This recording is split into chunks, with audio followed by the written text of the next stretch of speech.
로마서 13장 1절에서 14절까지의 말씀 우리 천천히 한번 읽어보도록 하겠습니다. 각 사람은 위에 있는 권세들에게 복종하라. 권세는 하나님으로부터 나지 않음이 없나니 모든 권세는 다 하나님께서 정하신 바라.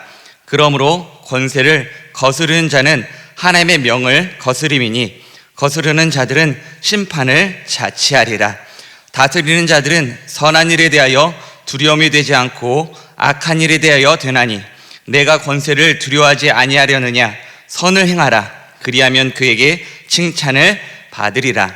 그는 하나님의 사역자가 되어 내게 선을 베푸는 자니라. 그러나 내가 악을 행하거든 두려워하라.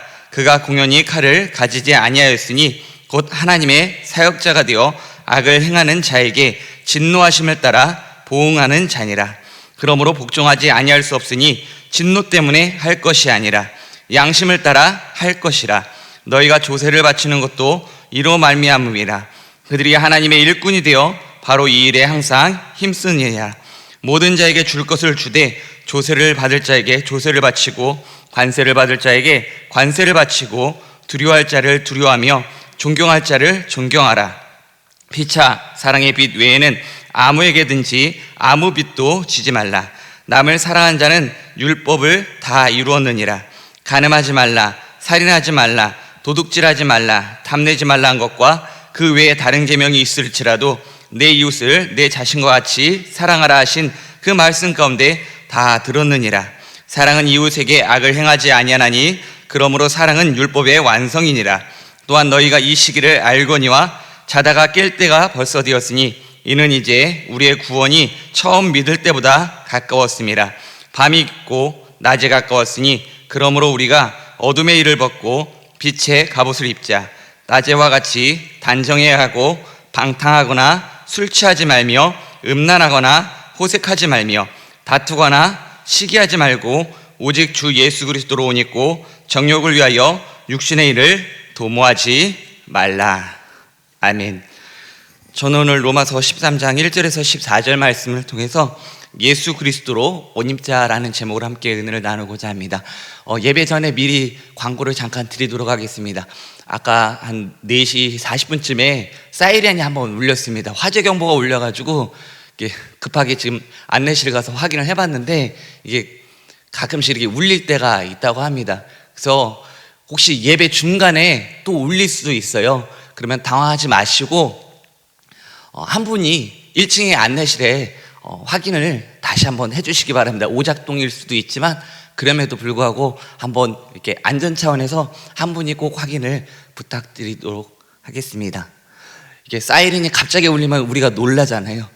주님이 언제 오실지 우리는 알지 못합니다. 갑작스럽게 주님이 오실 때 당황하지 않고 놀라지 마시고 그날 위해서 늘 기도로 준비하시면서 우리가 사랑하는 주님을 만나는 거잖아요. 두렵고 떨림으로 만나는 것이 아니라 기쁘고 반갑고 감사한 마음으로 만나면 될 것 같습니다. 오늘따라 프린터가 조금 말썽이어가지고 좀 이게 출력하느라 좀 시간이 걸렸습니다. 많이 놀라게 해드려 죄송합니다. 오늘 말씀뿐만 아니라 어제 나누었던 내용 중에 좀 경험했던 은혜가 있어서 한번 나누고자 합니다. 우리는 왜 용서해야 될까요? 제가 군대에서 겪었던 잠깐 이야기를 나누도록 하겠습니다. 제가 병장이 되고 나서 이제 좀 제 위치가 좀 달라졌어요. 달라졌는데 제일 왕고참하고 제 위에 직속 고참이 있었거든요. 그 중간에 껴가지고 이러지도 못하고 저러지도 못하는 상황 가운데 있었는데 어떤 일 때문에 이게 의견이 서로 갈렸어요. 근데 직속 고참이 이제 못 움직이게 해가지고 제가 그냥 있었더니 이게 왕고참한테 오해가 된 거예요. 그래서 그 왕고참이 선포합니다.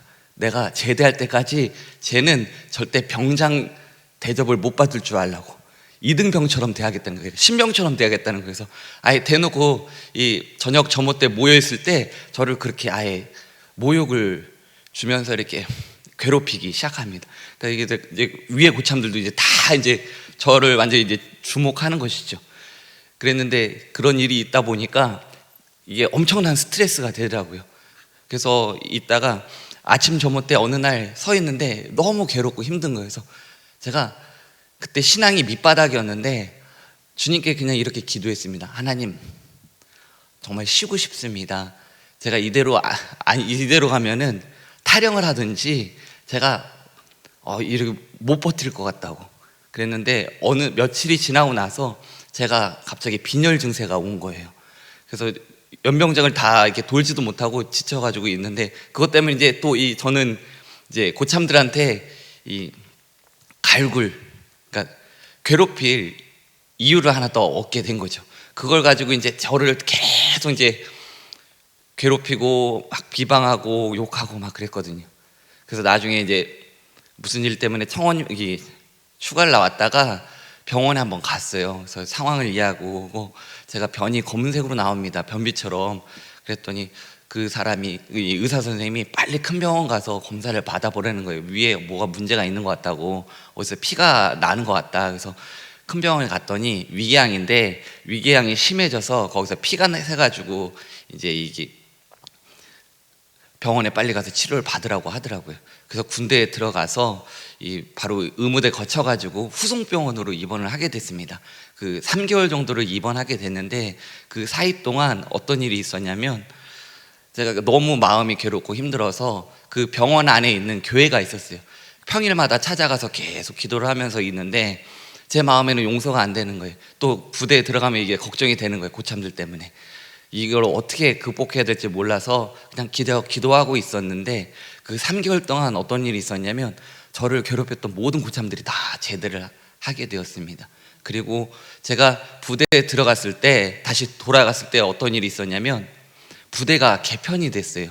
원래 4개 중대가 있었는데 이게 3개 중대로 통합이 되면서 저랑 같이 있던 부대원들이 다 절반이 다 이렇게 찢겨져서 3팀으로 다 나눠지게 된 것입니다.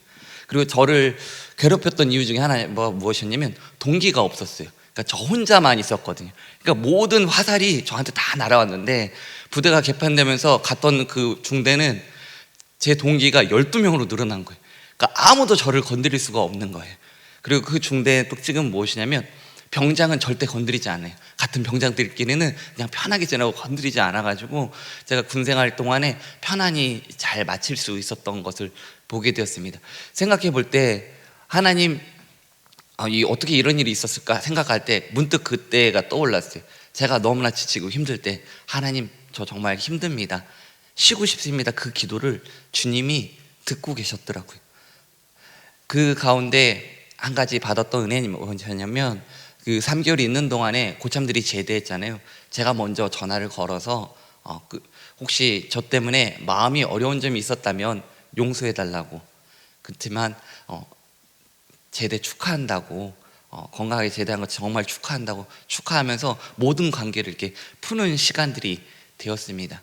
왜 우리는 용서해야 될까요? 첫 번째 이유는 악에 빠지지 않기 위해서, 주님 주신 자유함을 누리기 위해서입니다.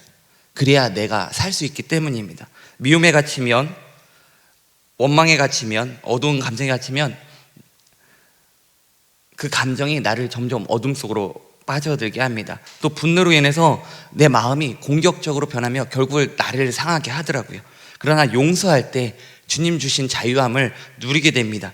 포로된 자와 눌린 자를 자유케 하신 주님의 십자가의 은혜와 사랑을 얻으시기 바랍니다. 두 번째 용서해야 될 이유는 무엇이냐면, 주님과의 관계 회복을 위해서, 더욱 주님을 의지하기 위해서 우리는 용서해야 될 줄 믿습니다. 감정의 어둠은 주님과의 관계에도 영향을 미칩니다. 왜냐하면 내 감정의 어둠이 쌓이면 담을 쌓기 시작하거든요. 그러면 이 담 때문에 주님과의 관계와 교제가 원만하게 이루어지지 못하게 됩니다.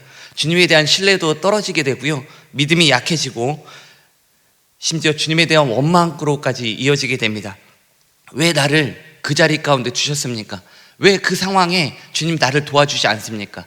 주님 왜 저를 내버려 두셨습니까? 왜 저 사람들을 그대로 내버려 두십니까? 라고 이야기하면서 하나님을 원망하기 시작합니다. 스스로 마음에 담을 쌓게 되기 때문에 이것이 하나님과의 관계가 어려움을 만들게 됩니다. 이런 상황에도 주님은 나를 생각하고 돌보신다는 사실을 기억하면서 주님께 손을 내미시기 바랍니다. 주님은 그러면 굳건한 손으로 붙잡아 주시고 그 어려운 자리에서 일어설 수 있는 힘을 더해 주십니다.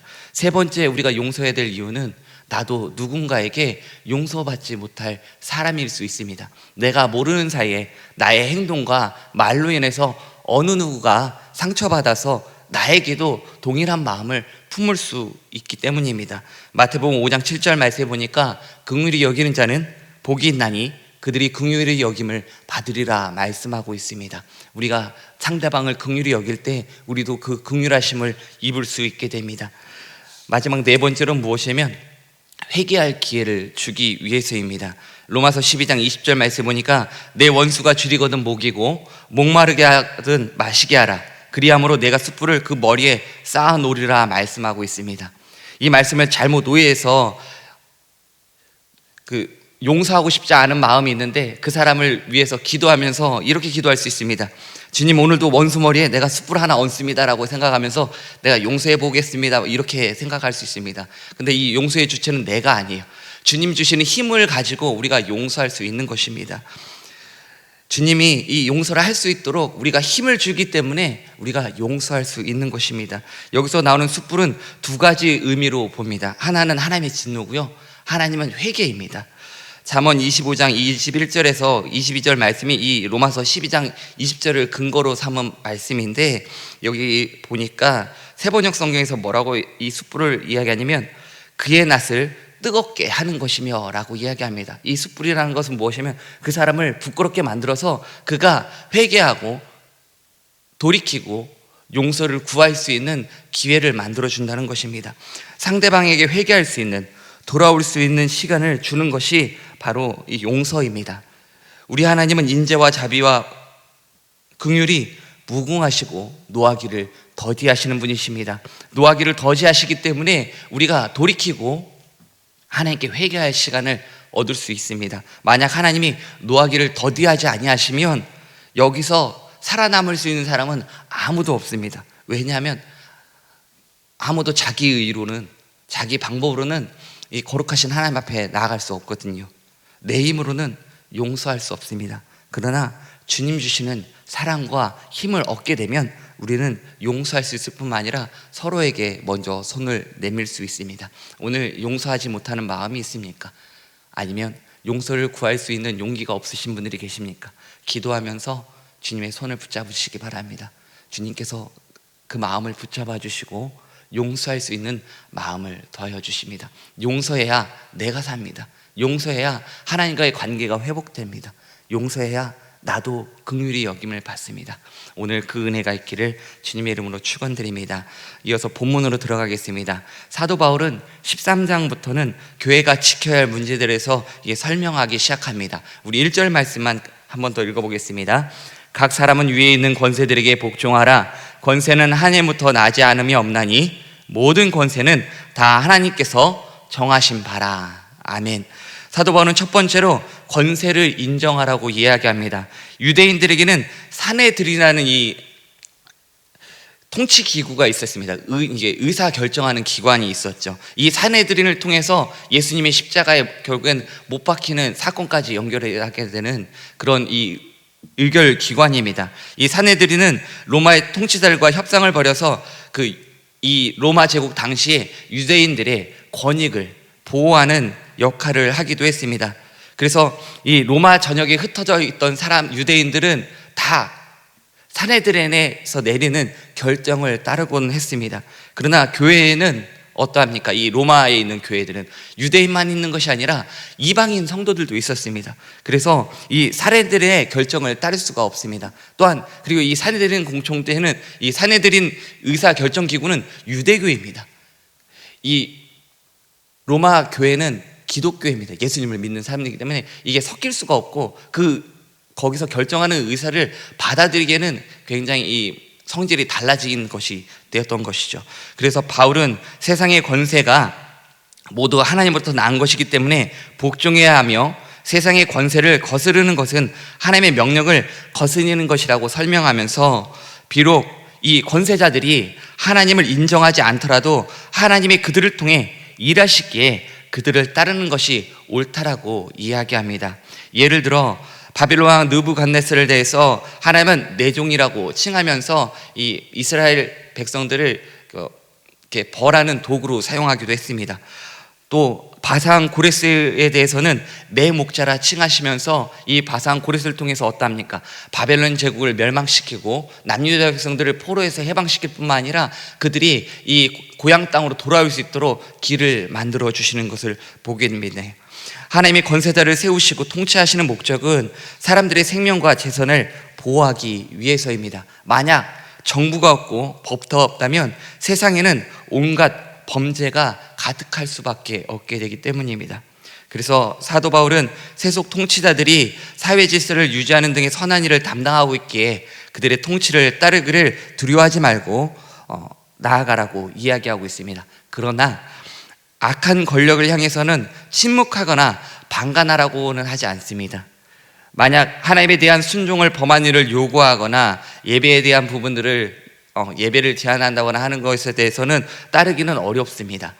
로마서 12장 2절 말씀에 보면 너희는 이 세대를 본받지 말라는 말씀을 기억하고 하나님 나라가 다 이루어지는 그날까지 주께서는 세상 권력자까지 당신의 사용자로 사용하시니 신앙 양심에 따라 잘 분별해서 지혜롭게 처신하라고 이야기하고 있습니다. 이어서 7절 말씀 보겠습니다. 모든 자에게 줄 것을 주되 조세를 받을 자에게 조세를 바치고 관세를 받을 자에게 관세를 바치고 두려워할 자를 두려워하며 존경할 자를 존경하라. 아멘. 두 번째 나눈 내용은 이 세금 문제에 대한 이야기를 하고 있습니다. 유대인들 중에 로마로부터 독립하자는 주장을 끊임없이 했던 이유 중에 하나가 무엇이냐면 세금 문제였습니다. 유대인들은 사내들인과 이 성전을 유지하기 위해서 세금을 내고 있었는데 로마 제국에 또 바쳐야 될 세금이 있었던 거예요. 그러니까 이 세금이 가중돼서 너무나 힘들고 어려웠던 상황이었습니다. 이 역사가들에 따르면 바울이 이 로마서를 기록할 당시에 로마에서 세금 폭동이 일어날 정도로 이 세금에 대한 막대한 부담이 있었던 것을 보게 됩니다. 그래서 아마도 바울이 이 세금 문제에 대해서 성도들에게 관심을 기울였기에 오늘 이 서신서에 세금 문제에 대한 이야기를 하는 것으로 본다고 합니다. 예수님의 가르침 중에 이런 말씀이 있습니다. 가이사의 것은 가이사에게, 하나님의 것은 하나님께 바치라고 말씀하십니다. 이런 것처럼 정해진 세금을 내므로써 이 시민의 의무를 다하고 질서를 존중하라고 이야기합니다. 만일 불법을 행하게 된다면 이것이 오히려 복음의 걸림돌이 되기 때문에 이런 말씀을 하는 것으로 봅니다. 교회는 세상 나라에 선한 영향을 끼침으로써 하나님의 통치권을 드러내야 합니다. 교회 역사를 보면 로마 교회 성도들이 박해를 받으면서도 로마 정부에 세금을 성실하게 납부했던 것으로 봅니다. 바울의 가르침은 정부에 무조건 복종하라는 것이 아닙니다. 하나님이 세속 권력까지도 사용하심을 인정하라는 것입니다. 하나님은 지금도 이 땅을 다스리고 또한 세상의 질서를 통해 일하고 계십니다. 사도 바울이 이 전 세계에 어떻게 복음을 전할 수 있었을까요? 이 당시에 공통된 것이 하나 있었습니다. 첫 번째로는 언어가 헬라어였습니다. 어느 나라를 가든 이 로마 제국이 다스리는 모든 지역과 나라는 다 헬라어를 공용어로 사용했어요. 물론 이 로마 라틴어가 있었지만 그 당시에는 지금 현재 영어를 많이 사용한 것처럼 이 로마 제국이 다스리는 모든 도시와 나라에는 헬라어가 공용어로 사용되었습니다. 그렇기 때문에 이 사도 바울은 헬라어를 잘하잖아요. 그렇기 때문에 헬라어로 서신서를 쓰고 또 이 헬라어를 통해서 이 이방인들의 선교가 이루어지는 것을 보게 됩니다. 또 한 가지는 사도 바울은 로마 시민권자였어요. 이 시민권자는 마치 여권과 같아서 로마 제국이 다스리는 어느 나라를 들어갈 때도 이렇게 막힘없이 통과할 수 있는 증명서와 같은 역할을 했던 것입니다. 또 한 가지, 이 로마 제국이 다스릴 때 이 로마 시대에 관련된 다큐멘터리를 보니까요, 로마가 어떤 나라를 정복하면은 이 군사들이 공사를 하기 시작합니다. 이 군인은 전투만 뿐만 아니라 공병대와 같이 건축 기술을 가지고 있었습니다. 그래서 이 정복한 땅을 효과적으로 통치하기 위해서 이 땅에 만약에 반란이 일어나가 그러면 신속하게 서신을 전달해서 반란을 진압할 뿐만 아니라 여기서 나는 특산물들을 로마 제국의 수도까지 전달하기 위해서 무엇을 깔기 시작하냐면요, 도로를 깔기 시작합니다. 한 개 부대가 줄 서서 이동할 수 있도록 이 돌을 깔아가지고 도로를 만들기 시작합니다. 그래서 로마 제국의 이 주요 도시마다는 다 도로가 깔려 있어서 어느든지 신속하게 이동할 뿐만 아니라 서신이 전달되고 특산물들이 이렇게 오고 갔던 것을 보게 됩니다. 이 도로를 타고 무엇이 전달되기 시작하냐면요, 사도 바울의 복음이 담긴 서신서가 전달되게 됩니다. 각 나라마다 이 복음이 담긴 서신서가 전달되면서 이 이방인 교회뿐만 아니라 이방의 모든 성도들에게, 복음이 접하지 않은 모든 지역에 이 바울의 서신서가 전달되면서 각 나라마다 교회가 세워지고 주님을 믿는 자들이 일어서는 그런 역사가 일어나게 되는 것을 보게 됩니다. 로마 제국이 지배하에 있고, 물론 선한 왕도 있었지만 이게 박해를 하는 왕도 있었죠. 그렇지만 하나님은 그 모든 것들을 사용하여 주셔서 이 복음이 이 온 세계에 전해질 수 있도록 은혜를, 그런 일들을 일으키시는 것을 보게 됩니다. 이런 것처럼 하나님은 이 땅을 다스리시고 통치하고 계시며 이 세상의 모든 질서 또한 사용하시는 것을 보게 됩니다. 우리는 생각합니다. 우리는 세상에 분리된 자가 아닙니다. 세상 속에서 하나님의 거룩히 구별된 자로서 모범을 보일 뿐만 아니라 빛과 소금의 역할을 감당하는 사람임을 기억하면서 오늘도 이 세상 속에서 믿는 자는, 예수님을 믿는 자는 뭔가 다르다라는 이 이야기가 들릴 수 있도록 우리의 모습 속에서 주님을 더욱 닮아가고 주님의 사랑을 전하는 우리가 되기를 소망합니다. 10절 말씀이 있겠습니다.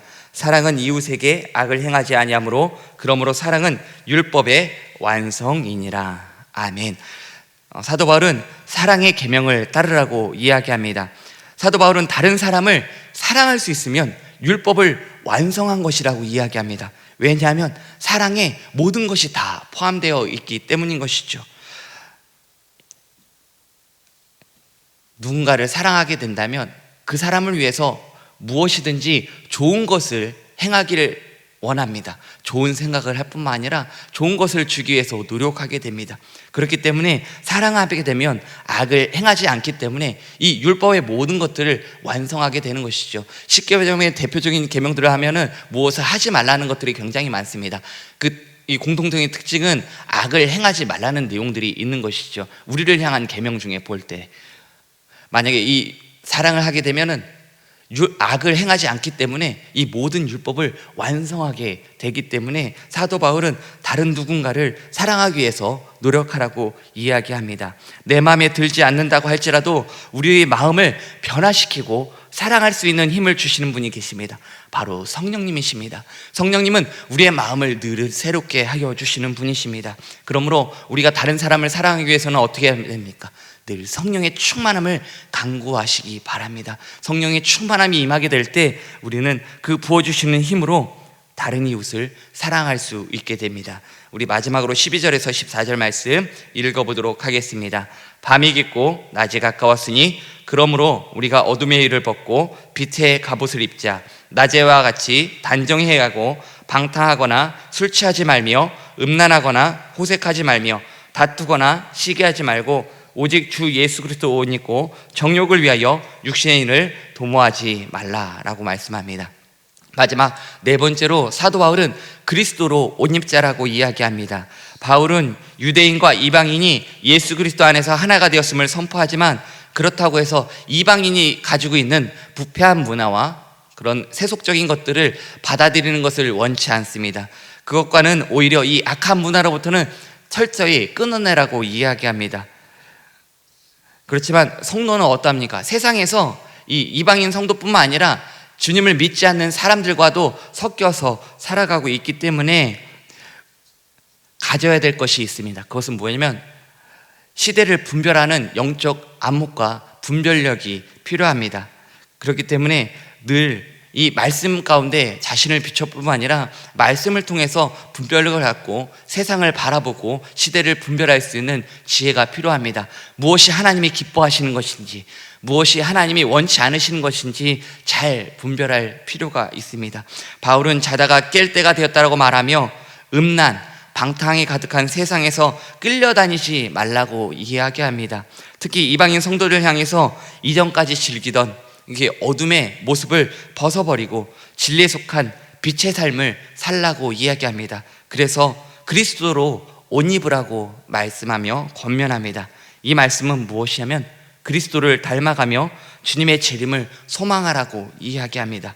그리고 육신의 정욕을 따르지 말 것을 이야기합니다. 왜냐하면 우리는 예수 그리스도로 말미암아 새로운 삶을 얻게 된 것입니다. 우리는 새롭게 된 존재입니다. 이전 것은 지나갔고 우리는 새로운 피조물로 다시 태어난 존재입니다.